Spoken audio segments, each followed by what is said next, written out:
Hello friends, good morning all of you. कैसे हैं आप लोग? तो दोस्तों, मैं आपका दोस्त प्रवीण सर आप सभी लोगों का करंट अफेयर्स की क्लास में स्वागत करता हूं।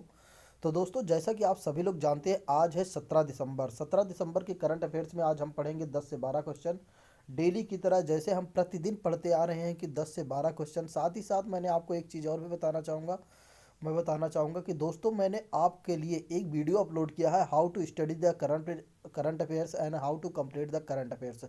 तो दोस्तों, आप लोग उस वीडियो को ज़रूर देखिएगा। अगर आप उस वीडियो को देखते हैं तो डेफिनेटली मैं कहता हूँ आपको बहुत अच्छा मिले। उसमें सुझाव जो दिया गया, बहुत ही अच्छा सुझाव दिया गया है दोस्तों, उसको ज़रूर आप देखिएगा। वो आपके लिए कारगर सिद्ध होगी आपके एग्ज़ाम में दोस्तों। ठीक है, उसमें जो एक्सप्लेन किया गया है करंट अफेयर्स के बारे में ही बताया गया है, कैसे करंट अफेयर्स के नोट्स बनाना है दोस्तों, कैसे आपको पढ़ना है दोस्तों, उन सब सारी चीज़ों के बारे में मैंने वहाँ डिस्कशन किया है। तो दोस्तों, आइए शुरू करते हैं, किसी और बात की चर्चा ना करते हुए आइए पहले प्रश्न की बात करते हैं। तो दोस्तों, पहले प्रश्न की बात करें तो बहुत ही अच्छा प्रश्न है।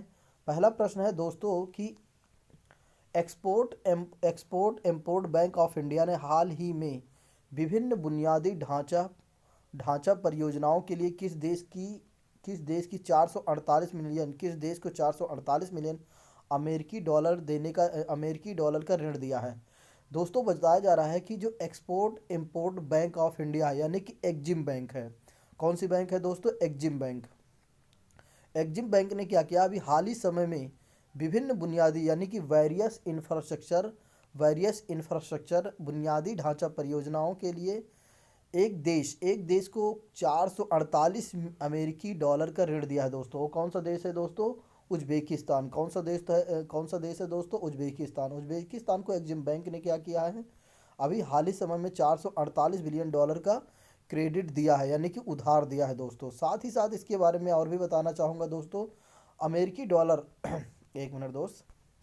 हाँ, अमेरिकी डॉलर का एलओसी सड़क और परिवहन, जल प्रौद्योगिकी, संचार और क्षेत्रों में विभिन्न परियोजनाओं के वित्त पोषण के लिए उज्बेकिस्तान में बढ़ाया गया है। आइए बात करते हैं आज के दूसरे प्रश्न की। दूसरे प्रश्न की बात करें दोस्तों तो दूसरा प्रश्न भी बहुत अच्छा प्रश्न है। दूसरे प्रश्न की बात की जाए दोस्तों तो निम्नलिखित में से किसने विजन 2035 विजन लॉन्च किया गया था सर दोस्तों 2020 में। हाँ, शायद 2020 में विजन 2035 लॉन्च किया गया, नहीं 2019 में शायद लॉन्च किया गया था। तो इसको आप देख लीजिएगा। ठीक है, विजन 2035 लॉन्च किया गया था नीति आयोग के द्वारा। और उसमें बताया गया है कि public health surveillance in India शीर्षक से एक श्वेत पत्र जारी किया है। किसने जारी किया है दोस्तों? नीति आयोग ने। नीति आयोग ने, देखो पहले योजना आयोग था, योजना आयोग को बदल कर क्या कर दिया गया है? नीति आयोग। ठीक है, जब प्रधानमंत्री नरेंद्र मोदी जी भारत के पहले प्रधानमंत्री 2014 में बने, जब वो पहले प्रधानमंत्री बने तो उन्होंने योजना आयोग को बदल कर नीति आयोग कर दिया दोस्तों। ठीक, इसमें बताया जा रहा है कि निम्नलिखित में से किसने vision 2035 public health surveillance in India शीर्षक से श्वेत पत्र जारी किया है दोस्तों। तो कौन सा है दोस्तों? नीति आयोग ने। किसने किया है? नीति आयोग ने। तो दोस्तों, आइए बात करते हैं नीति आयोग के बारे में थोड़ा से। साथ ही साथ नीति आयोग के बारे में यदि हम बात करें, नीति आयोग ने 14 दिसंबर 2020 को, हाँ देखिए 2020 में ही जारी किया गया था। 14 दिसंबर 2020 को 35 vision 2035 public health surveillance in India शीर्षक से एक श्वेत पत्र जारी किया गया, जिसमें बताया गया है कि 20 यानी 20 vision 2035 public health surveillance in India स्वास्थ्य सेवा सुदृढ़ीकरण पर यह काम करेगा। इस दृष्टि के लिए बिल्डिंग ब्लॉक केंद्र और राज्यों के बीच शासन की अन्योन्याश्रित संघ प्रणाली भी है दोस्तों। ठीक है, आइए बात करते हैं आगे। नेक्स्ट प्रश्न की बात की जाए दोस्तों तो अंतर्राष्ट्रीय चाय दिवस प्रतिवर्ष कब मनाया जाता है दोस्तों? तो 15 दिसंबर को अंतर्राष्ट्रीय यानी इंटरनेशनल टी डे मनाया जाता है। तो आपको यह ध्यान रखना, आपको अपने नोट्स में मेंशन कर लेना है कि international T day is observed annually on day. ठीक है, अंतर्राष्ट्रीय चाय दिवस प्रतिवर्ष कब मनाया जाता है दोस्तों? 15 दिसंबर को मनाया जाता है। 15 दिसंबर को मनाया जाता है। तो दोस्तों, 15 दिसंबर को आपको ध्यान रखना है। आइए बात करते हैं आज इसके बारे में बात करते हैं। हमारी टीम ने आपके लिए क्या मेंशन किया हुआ है। संयुक्त राष्ट्र के अनुसार 21 मई को प्रतिवर्ष अंतर्राष्ट्रीय चाय दिवस मनाया जाता है। कब मनाया जाता है दोस्तों? 21 मई को प्रतिवर्ष अंतर्राष्ट्रीय चाय दिवस मनाया जाता है, जिससे संबंधित संकल्प 21 दिसंबर 19 को अपनाया गया था। और संयुक्त राष्ट्र के खाद्य और कृषि संगठन को दिवस का पालन करने का नेतृत्व किया। देखो 21 मई नहीं होना चाहिए यहाँ पर 15 दिसंबर होना चाहिए। ठीक है, यहाँ पर मेंशन में हमारी टीम ने थोड़ा सी गलती कर दिया है। तो 15 दिसंबर 2019 यह मनाया जा रहा है दोस्तों। तो 2020 में भी मनाया गया। ठीक है, 2020 में मनाया गया। ये देखिए मैं आपको दिखाना चाहूँगा यहाँ पर ऑप्शन में भी 15 दिसंबर। ठीक है, 15 दिसंबर सही है। ठीक है, डिस्क्रिप्शन में हमारी टीम ने थोड़ा सा मिस्टेक कर दिया है, कोई ना। आइए बात करते हैं आज के नेक्स्ट प्रश्न की बात की जाए दोस्तों। नेक्स्ट प्रश्न की बात की जाए तो नेक्स्ट प्रश्न में कहा जा रहा है श्रीपति खांचले जिन्होंने 1959 में प्रतिष्ठित हिंदी केसरी का खिताब जीता था दोस्तों, उनका हाल ही में निधन हो गया है। बताया जा रहा है कि श्रीपति खांचले जिन्होंने 1959 में प्रतिवर्ष हिंदी केसरी का खिताब जीता था दोस्तों, हाल ही में उनका निधन हो गया था। तो वे कौन है? एक पहलवान है दोस्तों, यानी कि ई नंबर इज ऑप्शन सही। ठीक है, ऑप्शन ई इज करेक्ट दोस्तों। तो बताया जा रहा है इनके बारे में कि प्रसिद्ध भारतीय पहलवान श्रीपति खांचले जिन्होंने 1959 में प्रतिष्ठित हिंद केसरी का खिताब जीता था। तो इनके बारे में बताया जाता है दोस्तों कि श्रीपति खांचले एक पहलवान थे जिन्होंने 1959 में प्रतिष्ठित हिंद केसरी का खिताब जीता था और जिनका हाल ही में निधन हो गया। 1959 में खानचेनले ने दिल्ली के न्यू रेलवे स्टेडियम में पहलवान रुस्तम ए पंजाब बटम सिंह के क्या नाम है इनका, एक मिनट दोस्तों, हाँ बटा सिंह को हराकर 9 हिंद केसरी का खिताब जीत लिया दोस्तों। और प्रतिष्ठित रेस्पेक्ट हिंद केसरी शीर्षक भारतीय कुश्ती दुनिया में सर्वोच्च सम्मान भी प्रदान करता है दोस्तों। कौन प्रदान कर? देखो, जब भी कोई कुश्ती लड़ता है और कुश्ती में बहुत अच्छा काम करता है तो उसके लिए प्रतिष्ठित रेस्पेक्ट हिंद केसरी शीर्षक भारतीय कुश्ती दुनिया में सर्वोच्च यह एक सम्मान है। कौन सा? प्रतिष्ठित रेस्पेक्ट हिंद केसरी, या हिंद केसरी भी आप याद रखेंगे। तो जो अच्छा काम, जो एक तरीके से पहलवान होता है और जो सबसे विजयी होता है, तो दोस्तों उसे क्या सम्मान, कौन से सम्मान से सम्मानित किया जाता है? हिंद केसरी से सम्मानित किया जाता है। आज आइए जानते हैं आज के नेक्स्ट प्रश्न यानी 5वें प्रश्न की बात करें तो दोस्तों एग्जिम बैंक, यहाँ पर क्या कहा गया है? एग्जिम बैंक को क्या कहा जाता है? Export and import bank of India का मुख्यालय कहाँ है? जिन्होंने अभी उज्बेकिस्तान को $448 मिलियन क्या दे दिया है? बुनियादी ढांचों के लिए ऋण या क्रेडिट दिया है दोस्तों। तो इसका मुख्यालय कहाँ है? मुंबई। इसका मुख्यालय है दोस्तों मुंबई में। ठीक है, और दूसरी चीज़ें, इसकी स्थापना कब हुई थी दोस्तों? 1982 में। आइए इसके बारे में थोड़ा सा बात कर लेते हैं। ठीक है, एग्जिम बैंक के बारे में बात करें दोस्तों, तो एग्जिम बैंक के बारे में बात करें तो देखिए इसके सीईओ कौन है? डेविड रस कीन्हा 2017 में इसके सीईओ बने थे। और स्थापना इसकी कब हुई थी? 1982 में। इसका मुख्यालय कहाँ है दोस्तों? मुंबई में है। ठीक है, इसको भी आप अपने नोट्स में मेंशन कर लीजिएगा, बहुत आता है क्वेश्चन। ठीक है, आइए बात करते हैं आज के साथ छठवां प्रश्न जो आपके स्क्रीन पर है दोस्तों। इसके बारे में क्या बताया जा रहा है? कहा जा रहा है who has won gold medal in 10 kilometre air rifle shooting event and international shooting champion IOSC मतलब हो जाएगा इंटरनेशनल ऑनलाइन शूटिंग का चैंपियन दोस्तों, चैंपियनशिप। अंतर्राष्ट्रीय ऑनलाइन शूटिंग चैंपियनशिप में 10 मीटर का rifle 10 metre air rifle shooting event में स्वर्ण पदक किसने जीता है दोस्तों? भारतीय खिलाड़ी या भारतीय एक तरीके से शूटर कौन है? यशवर्धन जी ने क्या जीता है? आईओएसई में 10 मीटर के राइफल शूटिंग इवेंट में स्वर्ण पदक जीता है। ठीक है, तो कई बार प्रश्न पूछा जाता है स्वर्ण पदक से, तो इसको आप लिख लीजिएगा दोस्तों, अपने नोट्स में मेंशन कर लीजिए। आइए बात करते हैं इसके बारे में। तो बस इसके बारे में इतना ही ध्यान रखिए ताकि आप भूलेंगे नहीं। ठीक है, इतना आप याद रखना है बस। स्वर्ण पदक किसने जीता है? एस वर्धन ने। हाँ, इसके बारे में आपको एस वर्धन ने जीता है, बस इतना ही आप याद रखिए, बहुत सही रहेगा। ठीक है, क्योंकि आपके एग्जाम में इतना ही पूछा जाएगा। आइए बात करते हैं आज के नेक्स्ट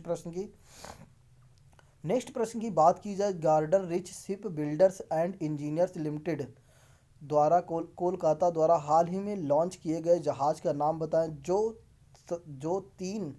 तीन यानी 17A जहाज़ों में से पहला है। ठीक है, यहाँ पर प्रश्न कहा जा रहा है दोस्तों garden rich ship builders and engineers limited द्वारा, किसके द्वारा? जीआरएससी द्वारा कोलकाता द्वारा जारी हाल ही में लॉन्च किए गए जहाज़ का नाम बताएं, जिसका नाम जो 17 ए यानी 17 ए जहाज़ों में पहला है दोस्तों। तो इसके बारे में यदि हम बात करें तो आंसर इज हमारा डी सही हो जाएगा, यानी कि आपका हिमगिरी।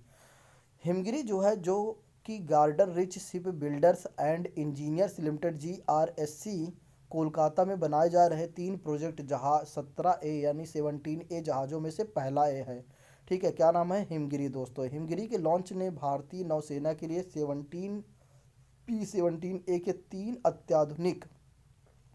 3 अत्याधुनिक युद्धपोतों के निर्माण के प्रति जीआरएससी की प्रतिबद्धता को भी प्रदर्शित किया है। तो सिर्फ आपको इतना ही याद रखना है, जो आपसे प्रश्न पूछा जा रहा है आप इतना ही याद रखेंगे कि garden rich ship builders and engineers ने कोलकाता में अभी जो हाल ही में लॉन्च किए गए जहाज़ का नाम है, जो 3 यानी 17 ए का पहले जहाज़ों में से पहला नाम क्या है दोस्तों? तो हिमगिरी। आपको सिर्फ हिमगिरी याद रखना और इतना याद रखना है बस, थोड़ा से, ज़्यादा नहीं याद रखना है, ज़्यादा कोई भी चीज़ें नहीं याद रखना, मैंने पहले भी बता दिया है। आइए बात करते हैं आज के 8वें प्रश्न की। बात करें S and P global rating has forecasted India's physical deficit 2021 at. ठीक है, यानी कि यहाँ पर बताया जा रहा है कि S and P global ratings ने भारत की फिजिकल डिफिसिट 2021 जीडीपी का अनुमान लगाया गया है। कितना लगाया गया है? -7.7%। कितना लगाया गया है दोस्तों? 7.7%। 7.7%। किसने? S and P global ratings ने कहा है कि भारत की जो फिजिकल डिफिसिट होगी, फिजिकल डिफिसिट 2021 में जीडीपी का अनुमान कितना, किसका अनुमान दोस्तों? जीडीपी का अनुमान कितना बताया है? -7.7% बताया गया है कि 2021 में भारत की जीडीपी इतना रहेगी, माइनस में चलेगी दोस्तों। ठीक है, और इसमें एक चीज़ ये भी हमने देखा था कि और भी जो कंपनियां हैं या और भी जो रेटिंग कंपनियां हैं, उन्होंने 9.9 कर दिया है। ठीक है दोस्तों, तो उसके एस एंड पी के अनुसार -7.7% है। और भी जो अन्य कंपनी है, मैंने आपको बताया था, उस कंपनी का नेम तो अभी मुझे नहीं याद आ रहा है, लेकिन मैंने आपको बताया था एक वीडियो में कि वहाँ पर बताया गया था -9.9% के हिसाब से रहेगी जीडीपी 2019 में। ठीक है, माइनस में हम रहे, सॉरी 2021 तक। आइए बात करते हैं नीति आयोग के बारे में। इसको भी आप अपने नोट्स में मेंशन कर लीजिएगा दोस्तों। नीति आयोग के वर्तमान सीईओ कौन है? नीति आयोग के वर्तमान सीईओ कौन है? अमिताभ कांत जी है। अमिताभ कांत जी हैं वर्तमान सीईओ किसके? नीति आयोग। नीति आयोग के बारे में यदि हम बात करें तो प्रधानमंत्री नरेंद्र मोदी ने इसे क्या कर दिया था, सॉरी हाँ, 2014 में योजना आयोग को नीति आयोग कर दिया था। नीति आयोग का काम क्या है दोस्तों? नीति आयोग को थिंक टैंक भी कहा जाता है, नीति आयोग को थिंक टैंक भी कहा जाता है। और इसका उद्देश्य क्या है? निचले नीति आयोग का उपयोग करके आर्थिक नीति निर्माण एवं प्रक्रिया में भारत की राज्य सरकारों की भागीदारी को बढ़ावा देना और सहकारी संघवाद के साथ सतत विकास लक्ष्यों को भी प्राप्त करना है इसका उद्देश्य। और इसके सीईओ कौन है दोस्तों? इसके सीईओ हैं अमिताभ कांत जी। इसके अध्यक्ष कौन है? नरेंद्र मोदी जी हैं। उपाध्यक्ष कौन है? आपका राजीव गांधी। और इसका गठन कब किया गया था, यानी कि कब बदला गया था? जब प्रधानमंत्री 2014 में प्रधानमंत्री बने, सॉरी नरेंद्र मोदी जी प्रधानमंत्री बने थे, उसके बाद 1 जनवरी 2015 को इसका गठन कर दिया गया था। योजना आयोग से नीति आयोग कर दिया गया था दोस्तों। कब किया गया था? 1 जनवरी 2015 को। और इसका मुख्यालय कहाँ पर है दोस्तों? नई दिल्ली में है, जिसके बारे में आप पहले से भली भांति परिचित हैं। आइए बात करते हैं आज के लास्ट प्रश्न की बात करते हैं।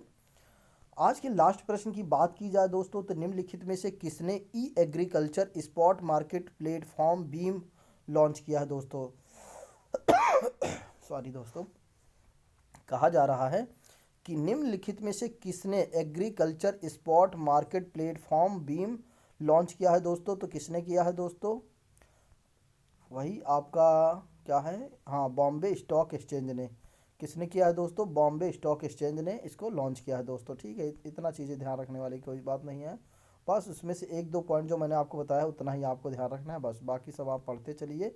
जब आप ऑप्शन देखेंगे तो वहाँ पर आप टिक कर लेंगे। ठीक है, तो बात की जाती है बॉम्बे स्टॉक एक्सचेंज भारत में पहला और सबसे बड़ा प्रतिभूति बाजार है, यानी कि सिक्योरिटी मार्केट है दोस्तों। ठीक है, 1875 में मूल निवासी शेयर और स्टॉक ब्रोकर्स एसोसिएशन के रूप में स्थापित किया गया था दोस्तों। ठीक है, इसकी स्थापना कब की गई थी?